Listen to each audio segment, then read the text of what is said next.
Welcome back. It is Chris Niccolls here from the camera store. A couple months ago, guys, we looked at the Canon 70D, but pre-production. We talked about it as much as we could, did some handling tests. So today, we now have the 70D in full production. We're not going to focus on everything. We're going to look at image quality, resolution, dynamic range, and we're going to put it up against its closest competitor, the Nikon D7100, just for fun. So come with us. We're going to do some tests and see how this camera handles. So we've got this broken building here and it gives us a lot of detail to shoot. We're going to do a resolution test between the two. Now the 70D is very exciting because we do finally have a brand new 20 megapixel sensor and we're getting away from that old 18 megapixel sensor they've always used. The D7100, we do have a 4 megapixel advantage there, and remember it also is lacking any sort of anti-aliasing filter. That should give us some sharpness. So we're going to take some shots here, self-timer, get nice sharp pictures, and then get in close and see what we get. So just to put it into perspective here, we're shooting on 24-70s, the latest from both companies, right in the middle of the range, around 40 millimeters, and we're shooting at f8, so we should be getting ideal conditions out of these lenses. I'm going to say this, the new 70D sensor definitely improved. The extra megapixels are great, the sensor is nice and sharp. That being said, as expected, the D7100 sensor is giving us noticeably sharper results. You got to zoom in there, but you can see it. And again, that's going to be because of that lack of anti-aliasing filter. Still, the 70D, you're going to be very impressed with the sharpness for sure.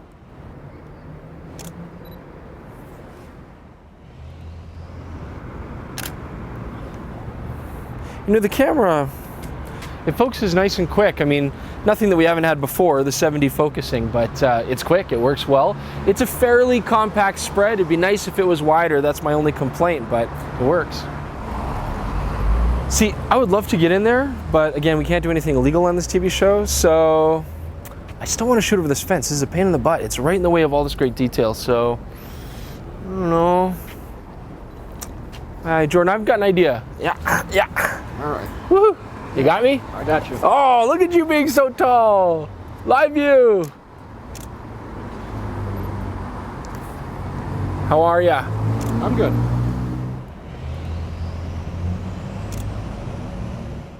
All right, so we've got a nice dark underpass here. Gonna shoot some ISO tests on the Canon 70D. Again, starting at 800 and work our way up to 12,800. It's good. The Canon 70D is handling the low light very well. I would say overall, as you see here in the photos, a little bit ahead of the 18 megapixel sensor that it's replacing. So you're going to see an improvement over cameras like 60Ds or 7Ds, and that's a great thing. We did take a shot with the Nikon D7100, both at 3200 ISO, and if you look here, it's very, very comparable. Maybe give an edge to the Nikon, but it'd be a very slight edge. So great comparable improvement in low light. I just couldn't pass up an opportunity like this with this light, and looking at my shot, it's tricky because we've got bright sun, dark shadows. We're going to do a proper test on dynamic range, but looking at this right now, it's handling everything within the histogram. It's a promising start. You know, one more thing about the 70D, I do find, you know, it feels great when I shoot. The shutter does give a bit of a kick. I would like it to be a bit gentler than that.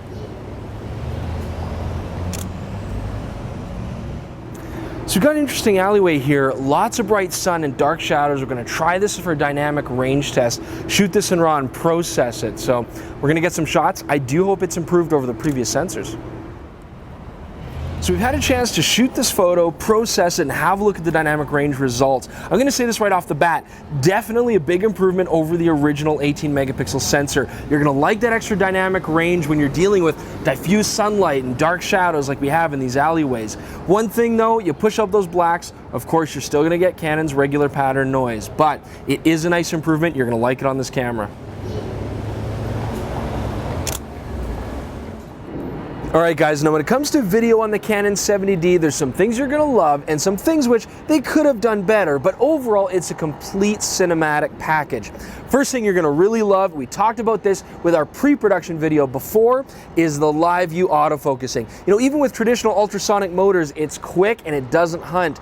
You get STMs on here and it's like camcorder smooth performance. One of the best SLRs for live view focusing, bar none.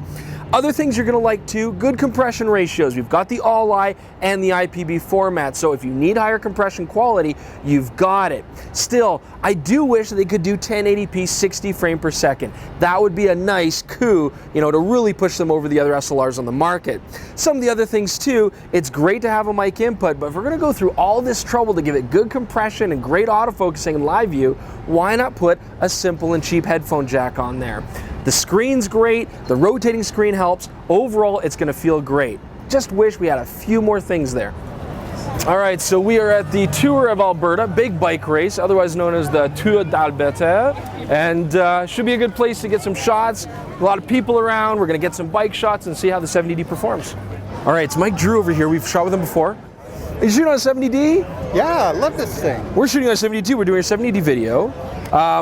You probably are busy despite what you're saying. Yeah, there's probably a little bit of truth. So I'd love to know what you think about it. Can we get your views on it tomorrow? Absolutely, Would that be cool? sure. Come by the store? Yeah. All right. Okay, so here's the thing about bike races, okay? Bikes are human powered, which means they're not that fast. And the race is behind schedule. Jordan and I are very tired, we're very hungry. So what we want to do is we want to go home, we're going to eat, we're going to sleep, and we have a brilliant idea.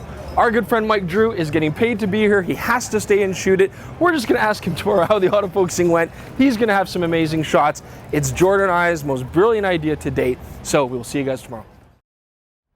All right, so it's the next day. We're gonna meet up with Mike Drew. We ditched the bike race, but he didn't. So we're gonna see what he thought about the camera. Hey, Mike. Hey, how's it going? Thank you for coming. Oh, no worries. So, of course, Jordan and I were sitting comfortably in our homes. You were probably getting rained on or something. I was indeed getting rained on, and so was this. And it worked great. Hey, first off, the 70D autofocusing with phase detection through the SLR viewfinder. Pretty much a 7D, what do you think? Well, it worked perfectly. Worked Okay. exactly as advertised. I had no issues whatsoever. So, basically a 7D then when it comes to Yeah, that? it's a 7D in a 60D body. So here's the thing that I was really interested, because we got to try the pre-production camera, and it did seem to do a really good job in live view. We didn't get to test it in a journalistic sports situation, so let us know, how did it work? Did it live up to what you needed it to do? Live view was flawless. I just flipped out the screen, held it up overhead, lined it up. Yeah, we boom, talked about boom. that too, because it's nice with the crowd, and you Yeah, just get it shooting right over up there. top of the crowd at the bike races. It was, I mean, I couldn't have done it with another camera, I don't think. Everything stayed in focus. It just, as the bike races are coming at me at 40 kilometers an hour, it was just stayed with them. It. Wow. Yep. So, okay, now I know you've got STM lenses, and then you also like to use a lot of other kinds of lenses. So, any hiccups or changes there between the two? The only thing I noticed in video was that I used my Tamron 2470 2.8.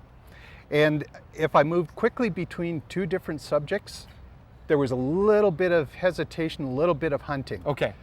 With this lens, with the 18 to 135, there was none. Just smooth, right to the target. But Goes right to it. in normal kind of video shooting, where you're not jerking the camera back and forth, it shouldn't be any problem with a non-STM lens. You would be okay doing journalistic, sports, action, news with this camera in live view focusing? Chris, I did. Really? Yeah, well, I guess you did, right? Yeah. So this is revolutionary then? I mean, you would say like this is the first camera you've used where this is now a possibility.